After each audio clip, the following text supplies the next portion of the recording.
Ici, on a un centre équestre qui est installé depuis 1992 et qui avant était dans une autre structure. On a un centre équestre qui accueille principalement des jeunes de l'aide sociale à l'enfance et qui est ouvert à l'extérieur. Et donc on a une activité qui représente à peu près 350 licenciés.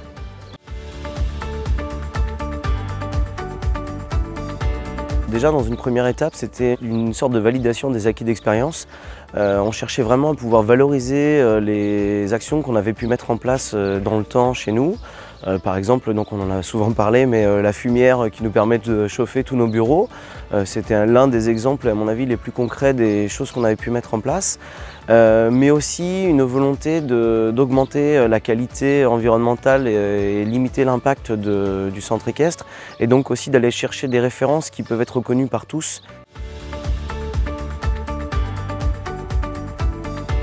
En 2012, on a eu besoin d'agrandir nos bureaux parce que l'entreprise s'était développée. Dans le même temps, on avait une fumière qui n'était pas terrible, ça fuyait, ça coulait, c'était pas très joli. Je regardais beaucoup les planchers chauffants et en fait j'ai fait le lien entre la géothermie et notre besoin en chauffage. Et donc on a installé 250 mètres carrés de planchers chauffants dans les nouveaux bureaux. Et sous la fumière, en fait, on a creusé, on a fait une première dalle de béton dans laquelle en fait, on a tous les capteurs, le réseau de chaleur dans géothermie. Et après ça, on a mis un béton qui est plus un béton résistant qui est fait pour les fumières. Grâce à ça, on récupère la chaleur qui est dans le fumier. Ça passe dans une pompe à chaleur. Là, c'est refroidi parce qu'en fait, on a trop de chaleur qui arrive.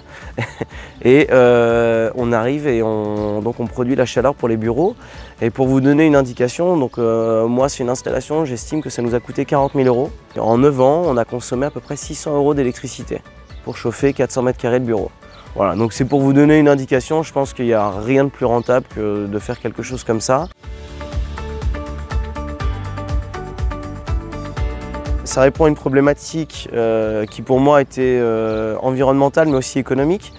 Et en fait, on avait un vrai besoin aussi de pouvoir mieux héberger nos poneys. Grâce aux panneaux solaires, on a pu avoir une extension sur l'extérieur du bâtiment, donc de l'autre côté, donc à l'opposé du vent, des vents dominants.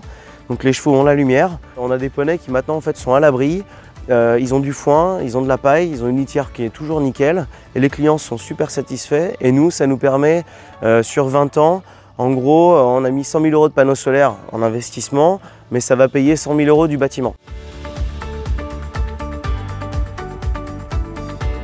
Dès que les véhicules électriques sont apparus en fait, sur le marché, on s'est tout de suite lancé dans la démarche et on a remplacé tous nos petits véhicules diesel par des Zoé. Pour le coup, je les cite parce que c'est vraiment des véhicules qui sont au top, parce que ça correspond vraiment à la démarche. On a des véhicules de bonne taille et en fait, on a réduit notre consommation de carburant par site. Je vais parler en euros. À l'époque, on consommait 16 000 € par an de diesel. On est passé à 4 000. Les gens ont complètement changé en fait leur vision des choses. Les gros véhicules diesel, on s'en sert même plus.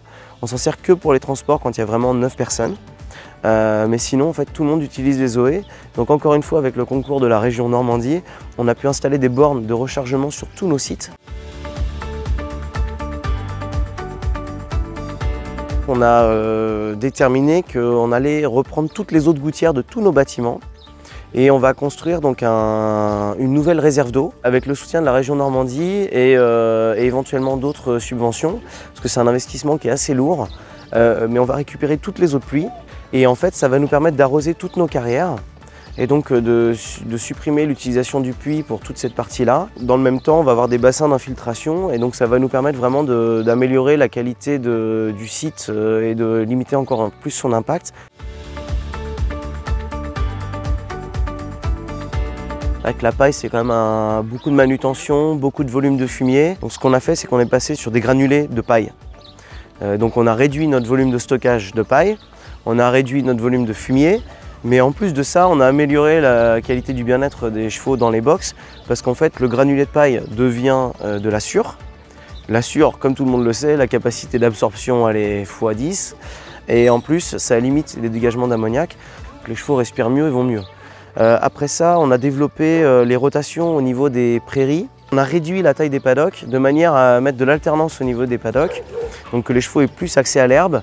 mais dans des plus petits paddocks, alors toujours de bonne taille où ils peuvent marcher, etc., se déplacer, mais ce qui permet d'avoir des chevaux qui sont dehors tous les jours. Et ensuite, le projet, c'est toujours, alors là pour le coup c'est mieux et plus grand, c'est de changer des vieilles écuries qui ont été construites probablement en 1800, où il manque un peu de lumière, etc., pour passer sur un nouveau système avec 60 box et avec des box en 3,50 m par 3,50 m, voilà, qui a un peu de confort et plus de lumière surtout. Voilà.